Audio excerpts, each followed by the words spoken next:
کتاب اللہ سے ایک حصہ اور اللہ کے رسول صلی اللہ علیہ وسلم کا ایک ارشاد میرے سامنے ہے. میں تلاوت کردہ آیات کا آخری حصہ سامنے رکھتا ہوں. سراج منیر. اللہ تعالیٰ نے فرمایا ہم نے آپ کو شاہد، مبشر، نذیر، داعی الی اللہ اور سراج منیر بنا کر بھیجا ہے.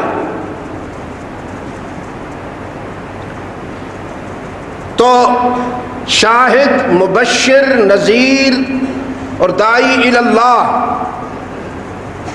ان سب کے لیے خاصا وقت چاہیے. ہمارے پاس بہت ہی محدود وقت ہے اور اہم ہدف ہے. میں صرف آخری لفظ کو لیتا ہوں، سراج منیر.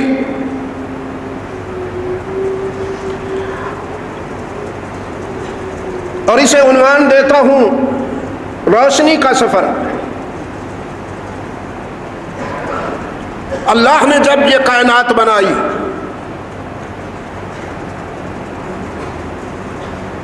مٹی پانی کا یہ جہان جسے آپ عالم آب و گل کہتے ہیں فارسی میں،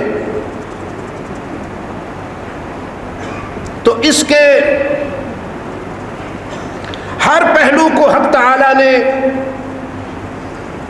اپنی شان رحمت کے مطابق تاریکیوں سے بچانے کی کوشش کی اور روشنی کا اہتمام فرمایا. فرش زمین پر روشنی کا آغاز دو گیلی لکڑیوں کے ٹکراؤ سے ہوا.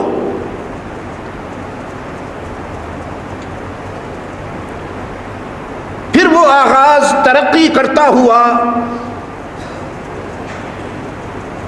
اپنے انجام کو پہنچا.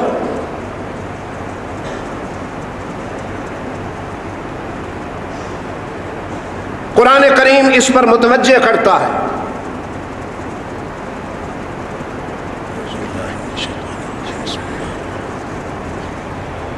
أأنتم أنشأتم شجرتها أم نحن المنشئون.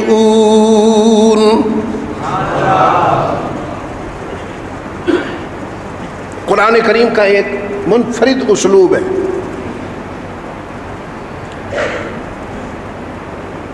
ہر وہ بات جو انسان کے بس میں نہیں، صرف اللہ کے بس میں، اللہ کے اختیار میں ہے، جب اس کی یاد دہانی کراتا ہے قرآن تو ایک سوالیہ انداز ہے، کوشچن سٹائل ہے کہ کیا یہ تم کر سکتے ہو یا صرف وہ کر سکتا ہے. یہاں بھی وہی سوالیہ انداز ہے. أأنتم أنشأتم شجرتها،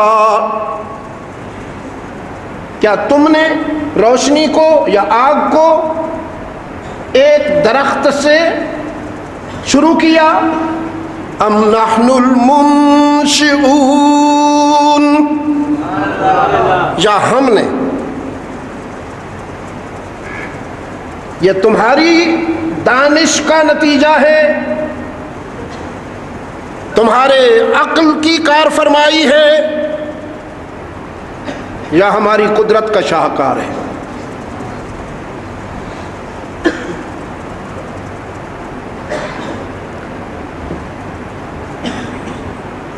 سورہ یاسین کے آخر میں فرمایا گیا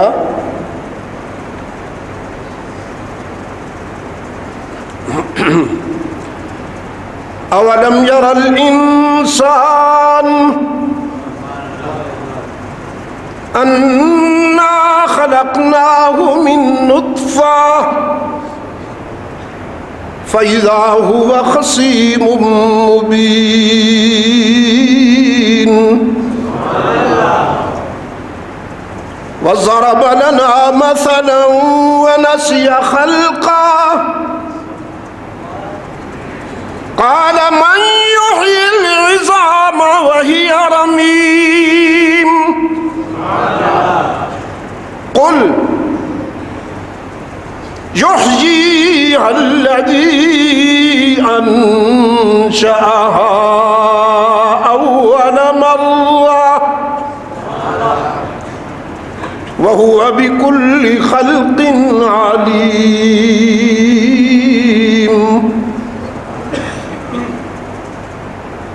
الذي جعل لكم من الشجر الأخضر نارا الذي جعل لكم من الشجر الأخضر نارا الذي جعل لكم من الشجر الأخضر نارا. آگے کیا ہے جی؟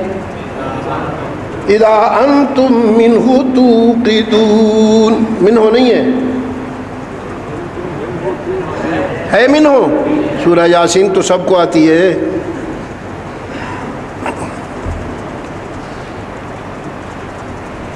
فَإِذَا أَنْتُمْ مِنْهُ تُوقِدُونَ.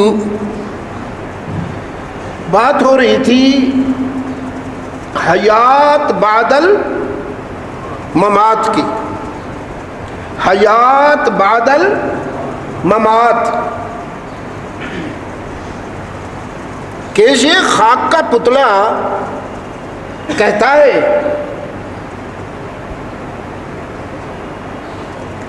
من یحیی العظام وہی رمیم. گلی سڑی ہڈیوں کو کون زندہ کرے گا؟ امپاسبل، ناممکن ہے. من یحیی العظام وہی رمیم. وہی رمیم، گل سڑ چکے. ان میں کوئی تھوڑی سی ادائے حیات ہو تو شاید زندگی نکل آئے. وہ جو متنبی کہتا ہے وَنَارٌ لَوْ نَفَخْتَ بِهَا أَضَاءَتْ. اگر چنگاری ہو اور آپ اسے پھونکیں تو شاید شعلہ بن جائے. وَنَارٌ لو نفخت بها اضاءت ولكن انت تنفخ في رمادي. چنگاری میں پھونکنے سے تو شاید زندگی ابھر آئے، شعلہ بن جائے، لیکن تو کیا عقل مند ہے کہ راکھ میں پھونک رہا ہے؟ وہ کب شعلہ بنے گی؟ وہ تو اڑ کر تیرے منہ پہ پڑے گی. وَنَارٌ لَوْ نَفَخْتَ بِهَا أَضَاءَتْ وَلَكِنْ أَنْتَ تَنْفَخُ فِي رِمَادِي مَنْ يُحْيِي الْعِظَامَ وَهِيَ رَمِيمٌ. یہ جو دعویٰ ہے کہ تم موت کے بعد زندہ کیے جاؤ گے، اور یہ جو کہا جا رہا ہے کہ تم سے دنیا کی زندگی کے ہر لمحے کے متعلق پوچھا جائے گا، یہ عقل میں آنے والی بات نہیں ہے. گلی سڑی ہڈیوں کو کون زندہ کرے گا؟ رب العالمین نے اپنے نمائندے سے فرمایا قل، انہیں کہیے یحییھا الذی انشأھا اول مرہ. کون زندہ کرے گا؟ پہلے دعوے کو تو سمجھو. دعوے کو سمجھے بغیر کنفیوز کیوں ہوتے ہو؟ قرآن کا دعویٰ یہ ہے وہ زندہ کرے گا. کوئی ڈاکٹر نہیں، کوئی سائنسسٹ نہیں، کوئی حکمران نہیں، کوئی دانشور نہیں، کوئی گدی نشین نہیں. قرآن یہ کہہ رہا ہے یحییھا الذی انشأھا اول مرہ، اس نے تمہیں موت کے بعد زندگی عطا کرنی ہے، جس نے تمہیں پہلی بار اس دنیا میں بھیجا ہے۔ فَلْيَنْظُرِ الْإِنسَانُ مِمَّا خُلِقَ، یہ اپنے بگننگ پوائنٹ کو بھی تو یاد رکھے، اس دنیا میں آیا کیسے؟ خُلِقَ مِن مَّاءٍ دَافِقٍ يَخْرُجُ مِن بَيْنِ الصُّلْبِ وَالتَّرَائِبِ، ایک قطرہ ناپاک سے یہ دنیا میں آیا، بظاہر ایک قطرہ ناپاک کو اس کی دنیا میں آمد کا ذریعہ بنایا گیا، تو پھر انہ علی رجعہ لقادر، جس نے ایک گندی چیز سے اتنی اچھی شکلیں بنا دی، اتنے اچھے چہرے بنا دیے، وہ اس پہ بھی قادر ہے کہ موت کے بعد تمہیں زندہ کرے گا۔ یحییھا الذی انشأھا اول مرہ وہو بکل خلق علیم۔ الذی، اس دعوے کی دلیل کے طور پر اب یہ کہا جا رہا ہے الذی جعل لکم، وہ قادر مطلق، وہ مختار کل، وہ تنہا مشکل کشا و حاجت روا، وہ بس اکیلا جو چاہتا ہے کر دکھاتا ہے، اس کے اس اختیار میں کوئی اور شریک نہیں۔ الذی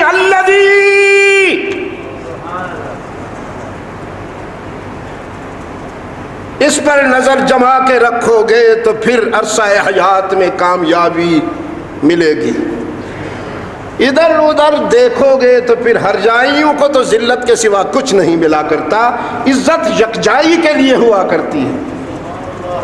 جو منقوہ بن کر اپنے خاوند کے گھر میں رہتی ہے، جنت اسی کے قدموں میں ہوتی ہے، بازاری کے قدموں میں تو جہنم کے سوا کچھ نہیں ہوتا۔ جو کچھ ملنا ہے یکجائی کو ملنا ہے، ہر جائی کو کچھ نہیں ملنا۔ الذی جعل لکم من الشجر الاخضر نارا، جس نے گیلی لکڑی سے تمہارے لیے آگ پیدا کی، گیلی لکڑی سے، یا الگ گیلی لکڑی سے، سوکھی سے کر لیتے۔ یہ شجر اخضر کیوں کہا؟ شجر اسود بھی تو کہا جا سکتا تھا نا، شجر اصفر صاد کے ساتھ، من الشجر الاصفر بھی کہا جا سکتا تھا، اخضر کیوں کہا؟ یعنی سوکھی لکڑی کے بجائے گیلی لکڑی سے کیوں کہا کہ میں نے آگ بنائی؟ رب العالمین نے فرمایا سوکھی لکڑیاں جلا کر مخلوق آگ پیدا کرتی ہے، اور ہری لکڑی سے آگ جلانا صرف میرے اختیار میں، یہ میری شان ہے۔ الذی جعل لکم من الشجر الاخضر نارا فاذا انتم منہ توقدون،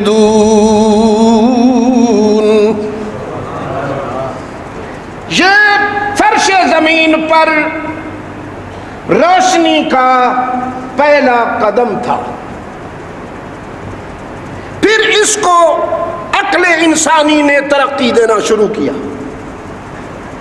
ایک عرصے تک صرف لکڑیاں جلا کر روشنی پیدا کی جاتی رہی، حدت پیدا کی جاتی رہی، حرارت پیدا کی جاتی رہی، صرف لکڑیاں. پھر انسانی دانش نے اس کو دیے کی شکل دی.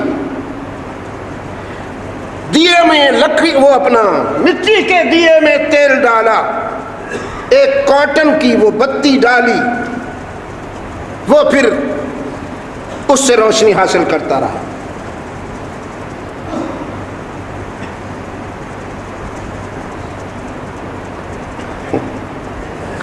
عرصہ حیات میں دکھ اٹھانے والا کوئی صاحب نظر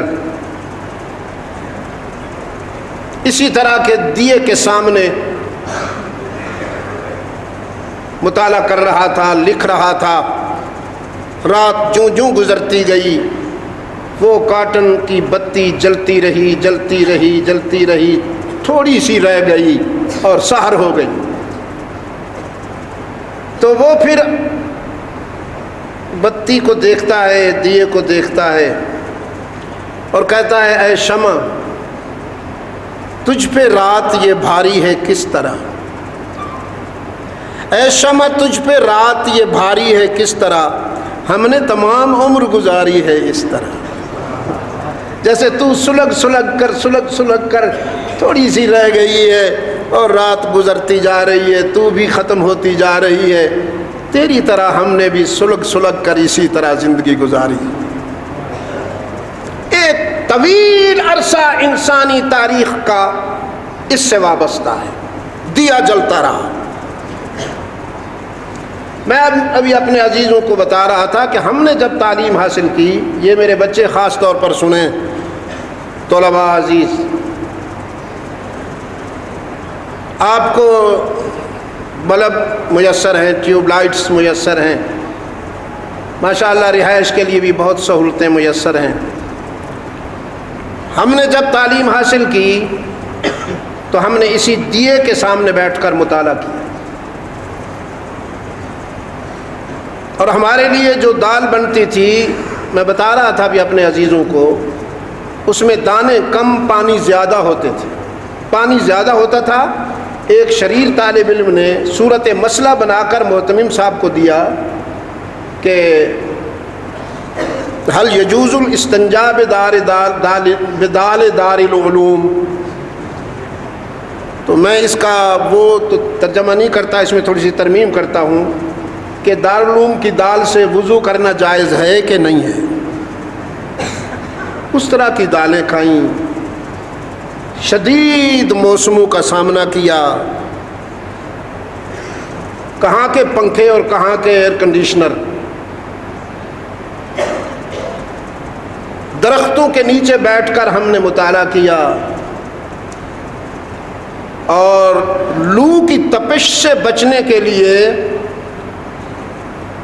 کپڑا گیلا کر کے چہروں کو ڈھانپتے تھے، اور جب وہ لو کی تپش سے سوکھتا تھا تو پھر پانی میں اس کو بھگو کر چہرے پر رکھ لیا کرتے تھے. کبھی مت بھولیے گا کہ کوئی بھی راحت مشکلات سے پہلے نہیں آتی، ہر راحت مشکلات کے بعد آتی ہے. یہ میری بات نہیں، قرآن کریم کی طرف سے یہی کہا گیا، اور قرآن کی عادت نہیں ہے وہ بات کو بار بار دہرائے، لیکن ایک ہی جگہ 2 بار کہہ دیا قرآن کریم نے، مع العسر یسرا ان مع العسر یسرا. دونوں کے ساتھ انا بھی لگایا، انا بھی وہی کام کر رہا ہے اور مع العسر یسرا بھی وہی کام کر رہا ہے. تو دونوں کے ساتھ ان مع العسر یسرا ان مع العسر یسرا. اب اندازہ کریں جو لغت جانتے ہیں کہ تاکید کہاں پہنچی ہے، تاکید کہاں پہنچی ہے. دکھ کے بعد سکھ آئے گا، آنسو کے بعد مسکراہٹیں آئیں گی. رحمت عالم صلی اللہ علیہ وسلم نے 12 سالہ مکی زندگی میں آنسو کا سفر کیا. 12 سال، 12 ہفتے نہیں ہیں نہ 12 مہینے، 12 سال آنسو کا سفر کیا. سنگ باری ہوئی، تانے دیے گئے، جس گلی سے گزرتے ہیں دل آزاری کی گئی. پھر اس کے بعد وہ صبح طلوع ہوئی، جس کا انتظار تھا، اور وہی کی سعادت نصیب ہو گئی۔ میرے عزیزو، دیا جلتا رہا، انسانی معاشرے کے تاریک گوشے روشن ہوتے رہے، پھر لیمپ آیا، پھر ایک طویل عرصہ اس سے وابستہ رہا، پھر ایک گیس آیا، وہ جس کو آپ پمپ کرتے تھے۔ ایک طویل تاریخ، انسانی تاریخ اس سے وابستہ رہی، پھر یہ روشنی وجود میں آئی، الیکٹرانک سسٹم وجود میں آیا۔ میں سمجھتا ہوں کہ دو لکڑیوں کے ٹکراؤ سے فرش زمین پر جس روشنی نے پہلا قدم رکھا تھا، آغاز سفر کیا تھا، روشنی کا وہ سفر موجودہ الیکٹرانک سسٹم پر آ کر مکمل ہو گیا۔ اب اس سے بڑھ کر اس کی کوئی ترقی کی صورت متصور نہیں ہوتی۔ یہ اور بات ہے کہ آپ لوڈ شیڈنگ کے مارے ہوئے ستائے ہوئے ہیں، ہماری تو ایک خاص صورتحال ہے، ورنہ جن لوگوں کو ہم نے حقارت کے نظر سے دیکھا، جن لوگوں کو ہم نے یا سازشوں نے جدا کر دیا، آپ نے خبر پڑھ لی ہوگی، مجھے رات فون پر بھی وہاں کے ایک ذمہ دار دوست نے بتایا کہ بنگلہ دیش میں الحمدللہ 200 ارب ڈالر سے، کیا کہا میں نے، 200 ارب ڈالر سے، اب آپ خود سوچ لیں کہ کرنسی آپ کی جو ہے اور ڈالر کی جو ویلیو ہے اس لحاظ سے یہ کتنا بنتا ہے۔ 200 ارب ڈالر سے روس بنگلہ دیش کو اٹامک الیکٹرانک سسٹم دینے والا ہے، دے رہا ہے، معاہدہ ہو گیا کہ وہ 200 ارب ڈالر کا یہ ایٹمی بجلی گھر بنا کر وہاں بنگلہ دیش والوں کو دے گا۔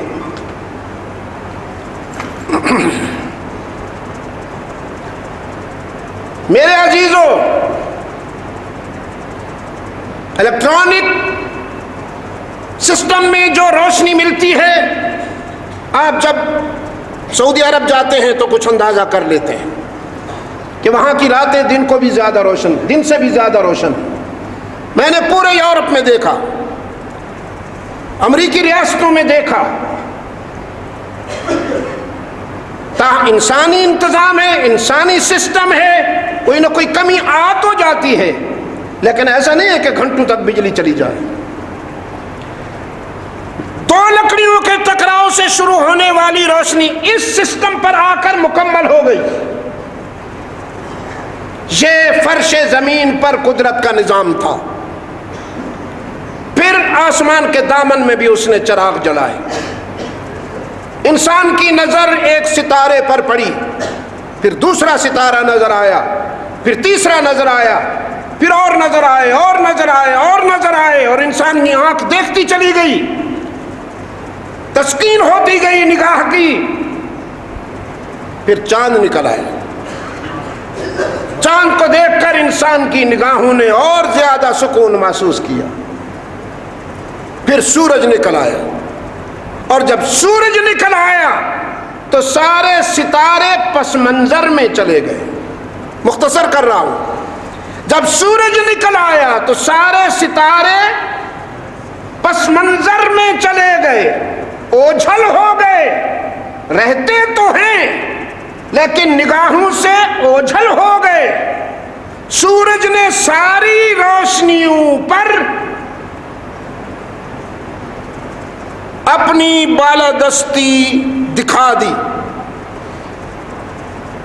اور انسانی بول چال میں یہ کہاوت آئی کہ سورج کے سامنے چراغ نہیں جلتے۔ یہ ایک کامن مین کی زبان پر بات آئی کہ سورج کے سامنے کیا چراغ جلانا ہے۔ یہ عالم مادیت میں روشنی کا اہتمام تھا جو من جانب اللہ ہوا، اور پھر اس کو اللہ کی عطا کردہ عقل و دانش نے ترقی دی، فروغ دیا۔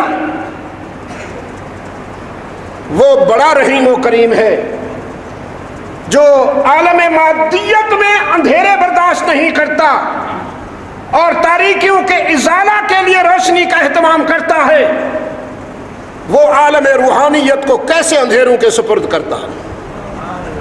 سو آسمان ہدایت پر سب سے پہلا ستارہ سیدنا آدم کے نام سے روشن ہوا، پھر شیش کے نام پر روشن ہوا، ادریس کے نام پر روشن ہوا، سلیمان کے نام پر روشن ہوا، ابراہیم، ایوب، اسحاق، اسماعیل کے نام پر الی آخرہم، موسیٰ علیہ السلام کے نام سے روشن ہوا، عیسیٰ علیہ السلام کے نام سے روشن ہوا۔ آسمان ہدایت پر بھی روشنی کا اہتمام کیا رب العالمین نے، اور پھر آسمان ہدایت پر سراج منیر طلوع ہو گئے۔ جب سراج منیر آیا تو پھر سارے ستارے پس منظر میں چلے گئے، سارے ستارے پس منظر میں چلے گئے۔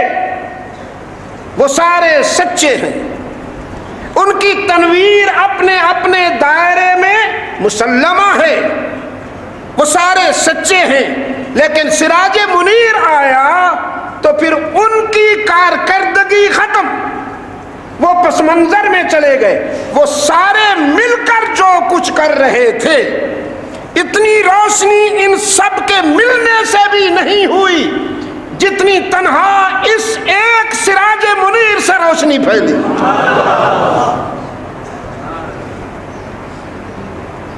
ہاں، روح الامین کی بات دل و نگاہ میں عجیب کیف پیدا کرتی ہے کہ قلبت مشارق الارض ومغاربها، قلبت مشارق الارض ومغاربها، میں نے روئے زمین کے سارے مشرق سارے مغرب دیکھے۔ سیدنا آدم سے رحمت عالم تک انبیاء اور رسول کے پاس اللہ کا پیغام پہنچانے کی ذمہ داری نبھائی تو سارے دنیا کے حسینوں کو قریب سے دیکھا، سارے دنیا کے حسینوں کو قریب سے دیکھا۔ میں ضمناً ایک تھوڑی سی بات کہنے کی اجازت چاہتا ہوں۔ مغرب میں اور ہم میں حسن کی ڈیفینیشن ذرا سی مختلف ہے۔ مغرب میں اور ہم میں، بالخصوص مسلمانوں میں، حسن کی تعبیر، حسن کی تشریح مختلف ہے۔ مغرب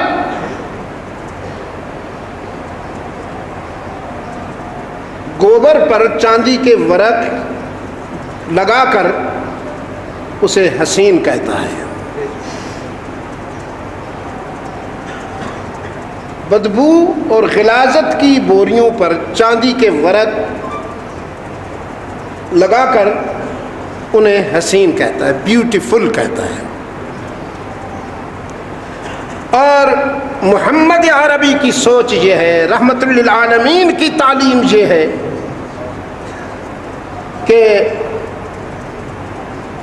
حسن کا معیار یہ نہیں ہے، حسن کا معیار یہ ہے، حسین اس کو کہتے ہیں، یہ امانت ہے، میرے الفاظ یاد رکھنا، حسن کا معیار یہ ہے، حسین اس کو کہتے ہیں جسے پیدا کرنے والا حسین کہہ دے۔ ایک ہے میری سلیکشن اور ایک ہے خالق کائنات کی سلیکشن، تو پھر اس کی اور میری سلیکشن میں اتنا ہی فرق ہے جتنا میری اور اس کی ذات میں فرق ہے۔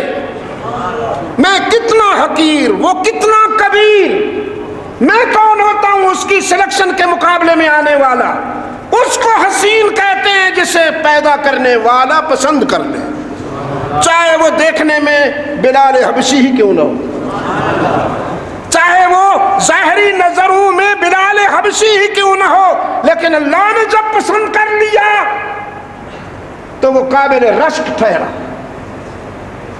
اور دوسری طرف شعلے کی طرح اس کا چہرہ چمکتا تھا، جبھی تو ماں نے عبد العزا کے بجائے اس کا نام ابو لہب رکھا، صرف شعلہ نہیں، لہب نہیں، ابو لہب، شولو کا باپ۔ وہ شولو کا باپ کیوں تھا؟ میدا بھرا ہوا تھا، سٹامک فل تھا، انسان اسی وقت اس کے چہرے پہ سرخی آتی ہے جب بول و براز زیادہ ہو اس کے اندر، جب غلاظت زیادہ بھر جائے تو پھر چہرے پہ خون ٹپکتا ہے، جب بدبو اور زیادہ بھر جائے تو پھر اور زیادہ چہرہ سرخ ہوتا ہے۔ اس کی اللہ کے ہاں کیا عزت ہے اور بلال حبشی کی اللہ کے ہاں کیا مقام ہے، بس یہ ہے ان کے اور ہم میں حسن کے معیار کا فرق۔ اس لیے ان کے نمائندے کہتے ہیں ہم جیسے بنو۔ راولپنڈی والوں، ہم انسان ہیں، اس دور کے انسان ہیں، میں اپنی کمزوریوں سے انکار نہیں کرتا ہوں، مجھے اعتراف ہے، ہم اپنے اسلاف جیسے نہیں ہیں، بہت کمزور ہیں، لیکن اتنا تو ضرور ہے کہ تقابلی نظر میں ہمیں یہ احساس ضرور ہے کہ ہماری اپنی ایک پہچان ہے، ہماری اپنی ایک شناخت ہے، اور ہم اپنی شناخت اور اپنی پہچان کے حوالے سے کوئی سودا بازی نہیں کر سکتے۔ جس طرح مغرب ہم جیسا نہیں ہو سکتا تو پھر ہم بھی مغرب جیسے نہیں ہو سکتے۔ یہ ایک اور موضوع ہے، میں روح الامین کا تأثر عرض کر رہا تھا۔ قلبت مشارق الارض ومغاربها، سارے مشرق سارے مغرب میں نے دیکھے۔ یہ مشارق مغارب مختلف جغرافیہ کے جو مختلف کونے ہیں، یہ وہ مفہوم ہے اس کا، ورنہ بیسیکلی مشرق بھی ایک ہے، مغرب بھی ایک ہے، لیکن مختلف زمانے، مختلف ادوار، مختلف مقامات۔ قلبت مشارق الارض ومغاربها، میں نے گویا دنیا کا کونا کونا دیکھا اور سارے حسینوں کو قریب سے مشاہدہ کیا۔ لم ار احدا احسن اجمل من محمد صلی اللہ علیہ وسلم، میں نے آدم سے عیسیٰ تک محمد عربی جیسا حسین و جمیل کوئی نہیں دیکھا۔ اس کا ترجمہ کیا ایک صاحب نظر نے فارسی میں، آفاقہا گردیدام مہرے بتا ورزیدام، آفاقہا گردیدام میرے بتا ورزیدام، بسیار خوباں دیدام لیکن تو چیز دیگری۔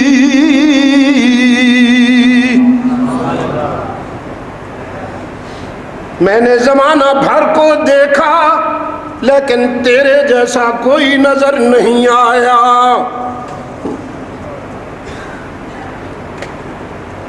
اسی کو حسان نے بھی کہا، احسن منک لم تر قط عینی